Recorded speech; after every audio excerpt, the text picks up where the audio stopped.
ಹಿರಿಯ ಕಲಾವಿದರಿಗೆ ಸ್ವಲ್ಪ ಈಗಿನ ಕಲಾವಿದರು ಸ್ವಲ್ಪ ಗೌರವ ಕೊಡುವ ಮನೋಭಾವ ಸ್ವಲ್ಪ ಕಡಿಮೆ. ಮತ್ತೆ ಇತ್ತೀಚಿನ ಹುಡುಗರು ಯಾವ್ದು ತುಂಬಾ ಜನ ಸಂಗೀತಕ್ಕೆ ಬರ್ತಾ ಇದ್ದಾರೆ, ಒಂದು ಯಾವ್ದು 4 ಪದ್ಯ ಹೇಳುವ ಒಂದು ಸಾಮರ್ಥ್ಯ ಹೊಂದೋದು ಭಾರಿ ಕಡಿಮೆ ಇದ್ದಾರೆ.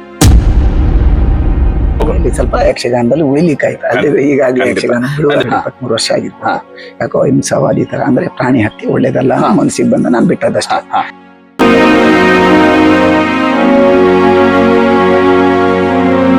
ಪ್ರಿಯ ವೀಕ್ಷಕರೇ, ಕಾರ್ಯಕ್ರಮವನ್ನು ನೋಡಿ ಹಾಗೆ ಸುಮ್ಮನಾಗಬೇಡಿ. ನಮ್ಮ ಕಲಾಜೀವಿ ಯೂಟ್ಯೂಬ್ ಚಾನೆಲ್ ಅನ್ನ ಸಬ್ಸ್ಕ್ರೈಬ್ ಮಾಡಿ, ಶೇರ್ ಮಾಡಿ, ನಮ್ಮನ್ನ ಪ್ರೋತ್ಸಾಹಿಸಿ. ನಮ್ಮ ಚಾನೆಲ್ ಅನ್ನು ಸಬ್ಸ್ಕ್ರೈಬ್ ಮಾಡಿ ಪ್ಲೀಸ್.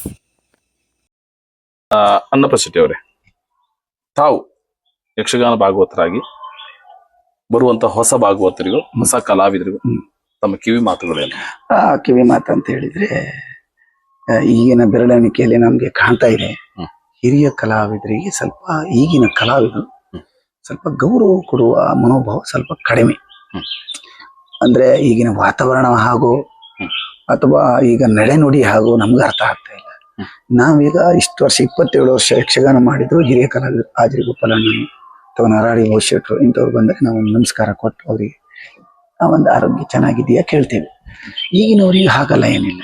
ನಾವೇ ಹಿರಿಯವರೇ ಹೋಗಿ ಅವ್ರನ್ನ ಮಾತಾಡಿಸುವ ಲೆವೆಲ್ನಲ್ಲಿ ಆ ಮನೋಭಾವ ಅವರಿಗೆ ಅಂದ್ರೆ ಸ್ವಲ್ಪ ಅಂಥದ್ದೆಲ್ಲ ಮೈಗೂಡಿಸ್ಕೊಂಡ್ರೆ ಮುಂದೆ ಬೆಳಿಲಿಕ್ಕೂ ಮತ್ತೆ ಈ ಯಕ್ಷಗಾನಕ್ಕೆ ಒಂದು ಈ ಕಲಾವಿದರು ಒಂದು ಶಿಸ್ತನ್ನ ಒಂದು ಮುಂದಿನ ಪೀಳಿಗೆಗೆ ನಾವು ವಿಸ್ತಾರ ಮಾಡ್ಲಿಕ್ಕೂ ಎಲ್ಲದಕ್ಕೂ ಅನುಕೂಲ ಆಗೋದು. ನಡೆ ನೋಡಿ ಮತ್ತೆ ಹಿರಿಯ ಕಲಾವಿದರನ್ನು ಔಪಚಾರಿಕವಾಗಿ ಆದ್ರೂ ಗೌರವಿಸುವ ಒಂದು ಮನೋಭಾವನ ಇಟ್ಕೋಬೇಕನ್ನೋದು ಕಿವಿ ಮಾತು.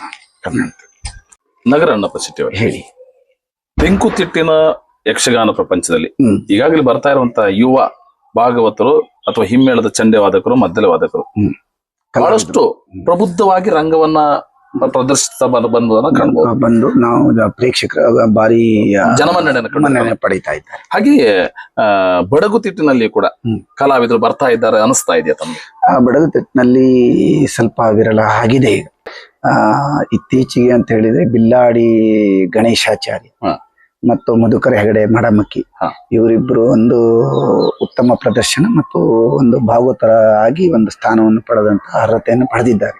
ಮತ್ತೆ ಇತ್ತೀಚಿನ ಹುಡುಗರು ಯಾವ್ದು ತುಂಬಾ ಜನ ಸಂಗೀತಕ್ಕೆ ಬರ್ತಾ ಇದ್ದಾರೆ, ಒಂದು ಯಾವ್ದು 4 ಪದ್ಯ ಹೇಳುವ ಒಂದು ಸಾಮರ್ಥ್ಯ ಹೊಂದೋದು ಭಾರಿ ಕಡಿಮೆ ಇದ್ದಾರೆ. ಬೆಳವಣಿಗೆಯು ನಮ್ಮ ಕಣ್ಣಿಗೆ ಗೋಚರಿಸ್ತಾ ಇಲ್ಲ. ಆಗ್ಬೇಕು, ಅಧ್ಯಯನ ಮಾಡಬೇಕು, ರಾಗಾಭ್ಯಾಸ ಮಾಡಬೇಕು, ಕೇಂದ್ರದಲ್ಲಿ ಅಭ್ಯಾಸ ಮಾಡಿಕೊಂಡು ಇಲ್ಲಿ ಮೇಳದಲ್ಲೂ ಅಭ್ಯಾಸ ಮಾಡುವಂತ ಮನೋಭಾವನ ಅವರು ಮೈಗೂಡಿಸ್ಕೊಂಡು ಬೆಳೆದ್ರೆ ಮುಂದೆ ಉತ್ತಮ ಭಾಗವತರು ನಮ್ಮ ಬಡಗಿಗೆ ಬರ್ಬಹುದು. ಅಲ್ಲದೆ ಇದ್ರೆ ಬಡಗಿನಲ್ಲಿ ಹಳೆ ಭಾಗವತರುಗಳೆಲ್ಲ ವಿಮುಖರ ಆದ್ರೆ ನೆಕ್ಸ್ಟ್ ಒಂದು ಜನರೇಷನ್ ಸ್ವಲ್ಪ ಈಗಲೇ ಕಾಡ್ತಾ ಇದೆ. ಮುಮ್ಮೇಳದಲ್ಲೂ ಬಂತು, ಹಿಮ್ಮೇಳದಲ್ಲೂ ಕಾಣ್ತಾ ಇದೆ ಅದರ ಸಾಧನೆ. ಚಂಡೆ ಮದ್ದಲೆಯಲ್ಲಿ ಇದ್ದಾರೆ ಹವ್ಯಾಸಿಗಳು. ಯಾವ್ದು ಕಾಲೇಜ್ ಸ್ಟೂಡೆಂಟ್ಗಳೇ ಹಿಮ್ಮೇಳದಲ್ಲಿ ಚಂಡೆ ಮದ್ದಲೆಗಳು ತುಂಬಾ ಜನ ನಾವು ನೋಡಿದ್ದೀವಿ. ಈಗಾಗಲೇ ಒಂದು 10-20 ಜನರನ್ನು ನಾವು ಕಣ್ಣಲ್ಲಿ ನಮ್ಮ ಮೇಳಕ್ಕೆ ಬದಲಿಗೆ ಬರೋದು ಅಥವಾ ಅಲ್ಲಿ ಇಲ್ಲಿ ಪ್ರದರ್ಶನ ಕೊಡೋದು ಅವರನ್ನು ನೋಡಿದ್ದೇವೆ. ಆದ್ರೆ ಭಾಗವತಿಕೆಯಲ್ಲಿ ಮತ್ತೆ ಮುಮ್ಮೇಳ ಕಾಲ ಈ ವೇಷಧಾರಿಗಳಲ್ಲಿ ಭಾರಿ ಕಡಿಮೆ ಆಗ್ತಾ ಬಂದಿದೆ. ಅದೊಂದು ಹೆಚ್ಚಾಗಬೇಕು. ಅವಾಗ ನಮ್ಮ ಬಡಗುತಿಟ್ಟಿನಲ್ಲಿ ಬೆಳವಣಿಗೆ ಹೆಚ್ಚಾಗ್ತದೆ. ಅಲ್ಲಿ ಮುಂದೆ ಅನ್ನೋದು ಒಂದು ಪ್ರಶ್ನೆಯಾಗಿ ಉಳಿದಿದೆ. ಅದರಲ್ಲಿ 2 ಮಾತಿಲ್ಲ. ನಗರ ಅನ್ನಪ್ರಶೆಟ್ಟಿ ಅವರೇ, ತಮ್ಮ ಕೌಟುಂಬಿಕ ವಿಚಾರವಾಗಿ ನಮ್ಮ ಮುಂದೆ ಹಂಚ್ಕೊಳ್ಬಹುದಾ? ನಮ್ಮ ತಾಯಿ ನಮ್ಮ ಜೊತೆಗೆ ಇದ್ದಾರೆ, ಅವ್ರು ನೋಡ್ಕೊಳ್ಳೋ ಜವಾಬ್ದಾರಿ ನಮ್ಮದೇ. ನಮ್ಮ ಹೆಂಡತಿ ಅವರ ಹೆಸರು ಸುಜಾತ ಅನ್ನೋದಾಗಿ. ನಾನು ಯಕ್ಷಗಾನಕ್ಕೆ ಬಂದಾಗ ನಾವು ಮನೆಗೆ ಹೋದಾಗ ನಮ್ಮ ಶೈತ್ಯೋಪಚಾರ ಇರ್ಬೋದು, ಬಟ್ಟೆ ಬರೆಗಳು ಪ್ರತಿಯೊಂದು ನಾನು ಹೋಗುವಾಗ ಎಲ್ಲ ಸಿದ್ಧತೆ ಇರ್ತದೆ.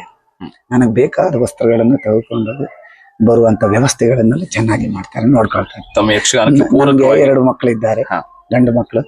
ಒಬ್ಬ ನೂತನ್ ಅಂತ, ಅವ ಕಾಲೇಜ್ನಲ್ಲಿ ಓದ್ತಾ ಇದ್ದಾನೆ, HLPU ಕಾಲೇಜ್ ಗುರುವೆಂಕೆರೆಯಲ್ಲಿ. ನಮಿತ್ ಅಂತ ಅವನು ರಾಮಕೃಷ್ಣ ವಿದ್ಯಾಲಯ ಅಂತೇಳಿ ಹೊಸನಗರದಲ್ಲಿ ಓದ್ತಾ ಇದ್ದಾನೆ. ನಿಮ್ಮ ಧರ್ಮಪತ್ನಿಯವರು ತಮ್ಮ ಕುಟುಂಬದಲ್ಲೂ ಎಲ್ಲರೂ ಯಕ್ಷಗಾನಕ್ಕೆ ಪೂರಕವಾಗಿ ಅನ್ನಪ್ಪ ಶೆಟ್ಟಿ ಅವರಿಗೆ ಸಹಕಾರಿಯಾಗಿ ನಿಂತಿದ್ದಾರೆ. ಅವರು ನಿಂತಿರೋದ್ರಿಂದ ಯಕ್ಷಗಾನದ ಒಳ್ಳೆ ಪ್ರದರ್ಶನ ಸಾಧ್ಯ. ವಿಶೇಷವಾಗಿ ಒಂದು ಪ್ರಶ್ನೆ ಅನ್ನಪ್ಪ ಶೆಟ್ಟಿ, ಹೆಚ್ಚಿನ ಜವಾಬ್ದಾರಿ ಮನೆಯವರು ತೆಗೆದುಕೊಳ್ತಾರೆ. ಖಂಡಿತ ಹಾಗಾಗಿ ನಾವು ಇಲ್ಲಿ ಸ್ವಲ್ಪ ಯಕ್ಷಗಾನದಲ್ಲಿ ಉಳಿಲಿಕ್ಕಾಯ್ತು. ಅಲ್ಲಿ ಈಗಾಗಲೇ ಯಕ್ಷಗಾನ ಬಿಡುವ ಸ್ಥಿತಿ. ತಮ್ಮ ಕುಟುಂಬದವರಿಗೆ ಒಂದು ವಿಶೇಷ ಪ್ರಶ್ನೆ. ತಾವು ಇಲ್ಲಿಯವರೆಗೆ ಸಸ್ಯಾಹಾರವನ್ನೇ ಮಾಡಿದವರು, ಬಂಟ್ ಸಮಾಜದ ಮಾಂಸಾಹಾರಿ ಅಂತ ತಿನ್ನುವವರು. ಹೌದು. ತಮ್ಮ ಮಿಸ್ಸಸ್ ಅಥವಾ ತಮ್ಮ ಧರ್ಮಪತ್ನಿ, ತಮ್ಮ ಮಕ್ಕಳು ಮೀನು ತಿಂತ? ನಮ್ಮ ಮಿಸ್ಸಸ್ ಹುಟ್ಟಿಲಿಂದನೂ ಸಸ್ಯಾಹಾರಿ. ನಿಮ್ಮ ಮಿಸ್ಸಸ್? ಹೌದು. ನಾವು ಬಿಟ್ಟು ಒಂದು 25 ವರ್ಷ ಆಗಿರ್ಬೋದು, 22-23 ವರ್ಷ ಆಗಿರ್ಬೋದು.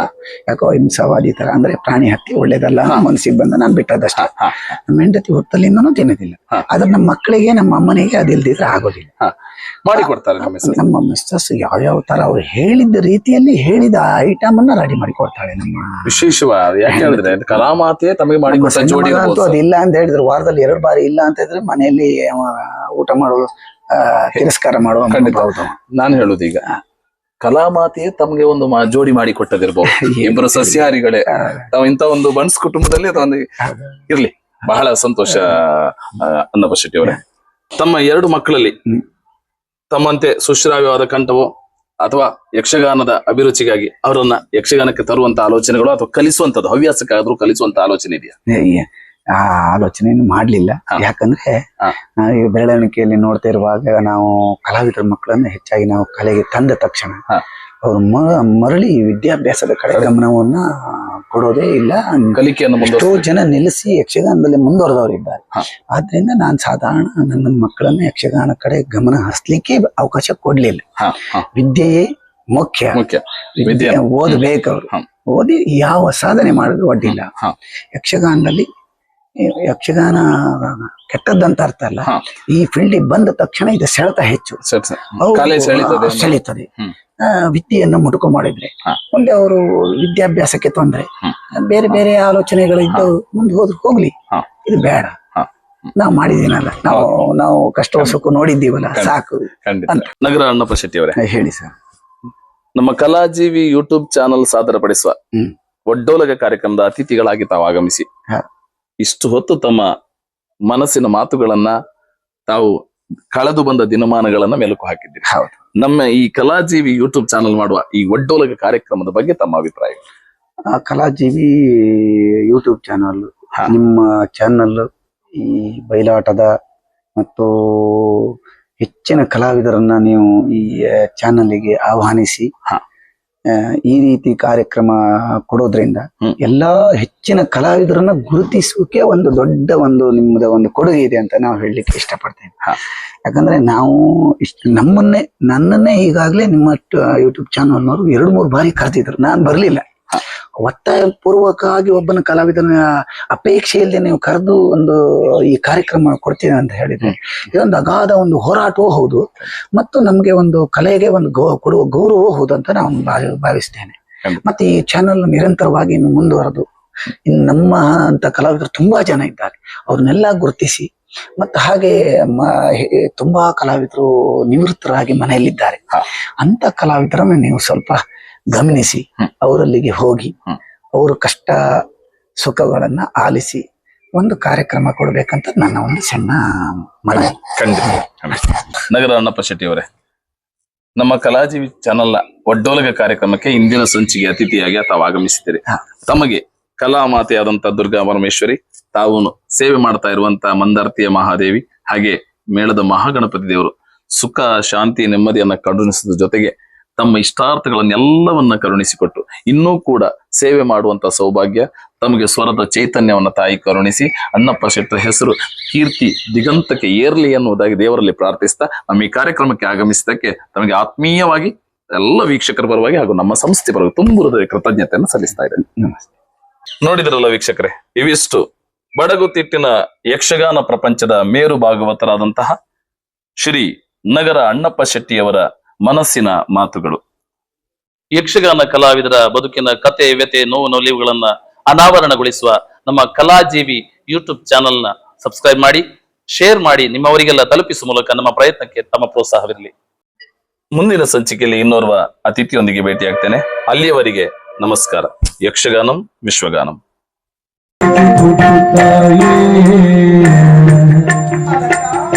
ಮುಂದೆ ನಿಂತಿರುವವರ ಬಗೆಗನ ಶ್ರಮಿಸುವೆ.